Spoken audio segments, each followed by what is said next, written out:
Hi നമസ്കാരം. ഇന്ന് നമുക്ക് കൊഴുക്കട്ട ഉണ്ടാക്കാം. കൊഴുക്കട്ട ഉണ്ടാക്കാൻ ആവശ്യമായ സാധനം പത്തിരിപ്പൊടിയാണ് ഞാൻ ഉപയോഗിക്കുന്നത്. പത്തിരിപ്പൊടി പത്തിരിക്ക് കുഴയ്ക്കുന്ന പാകത്തിൽ നമുക്കൊന്ന് കുഴച്ചെടുക്കാം. അതിന് വെള്ളം നന്നായി തിളപ്പിക്കുക. അതിൽ അല്പം ഉപ്പും ചേർത്ത് നന്നായി വെട്ടി തിളയ്ക്കുക.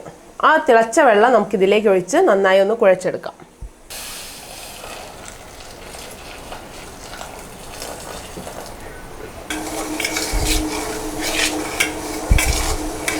വെള്ളത്തിൻ്റെ അളവ് പോരാ എന്നുള്ളത് കൊണ്ട് നമുക്ക് അല്പം കൂടെ വെള്ളം ഒഴിക്കാം.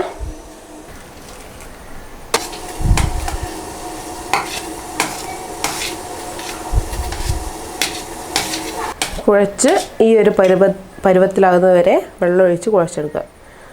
നനഞ്ഞു കഴിയുമ്പോൾ ഇതുപോലെ ഉണ്ടാവും. ഇനി നന്നായി ചൂട് തണിഞ്ഞ ശേഷം നമുക്ക് നന്നായി ഒന്ന് കുഴച്ചെടുക്കാം. പൊടി ചൂട് നന്നായി തണിഞ്ഞിട്ടുണ്ട്. ഇനി നന്നായി ഇത് കുഴച്ചെടുക്കാം.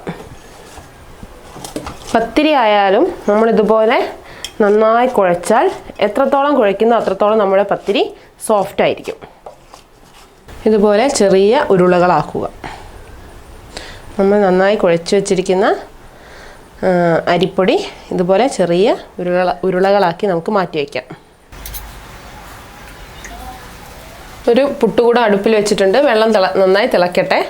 അപ്പോഴേക്കും നമ്മൾ ഉരുളകളാക്കിയത് ഇതിലേക്കിടാം. ഈ പുട്ടുകുറ്റിയിലേക്ക് നമുക്ക് ഓരോ ഉരുളകളായിട്ട് നമുക്കിതിൽ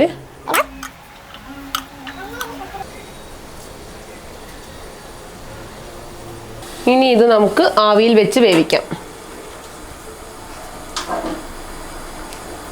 ഹൈ ഫ്ലെയിമിൽ ഇടണ്ട, ഒരു മീഡിയം ഫ്ലെയിമിലിട്ട് നമുക്കിത് വേവിച്ചെടുക്കാം.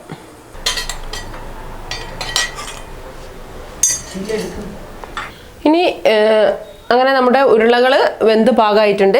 ഇനി നമുക്ക് ഈ ഓരോ ഉരുളയും പകുതി വെച്ച് മുറിച്ചെടുക്കാം.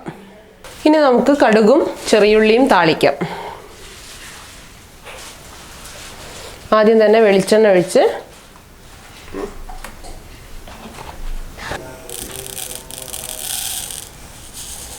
അതിലേക്ക് കടുകിട്ടു.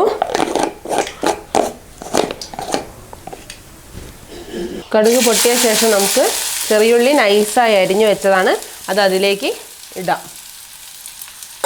അതോടൊപ്പം തന്നെ കറിവേപ്പിലയും വറ്റൽമുളകും ചേർക്കാം.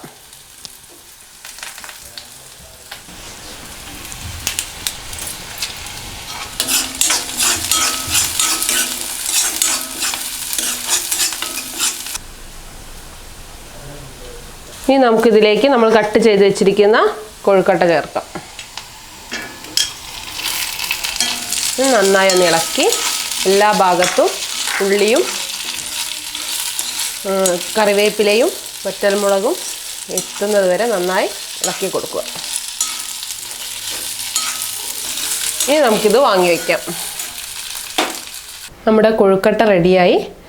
കുട്ടികൾക്കും വലിയവർക്കും ഒരുപോലെ ഇഷ്ടപ്പെടുന്ന ഒരു വിഭവമാണ്. വൈകുന്നേരത്തെ ചായയുടെ കൂടെ കടലക്കറിയോടൊപ്പം കഴിക്കാൻ നല്ല ഒരു ഐറ്റമാണ്. എല്ലാവരും ട്രൈ ചെയ്ത് നോക്കുക. വളരെ ടേസ്റ്റിയാണ്.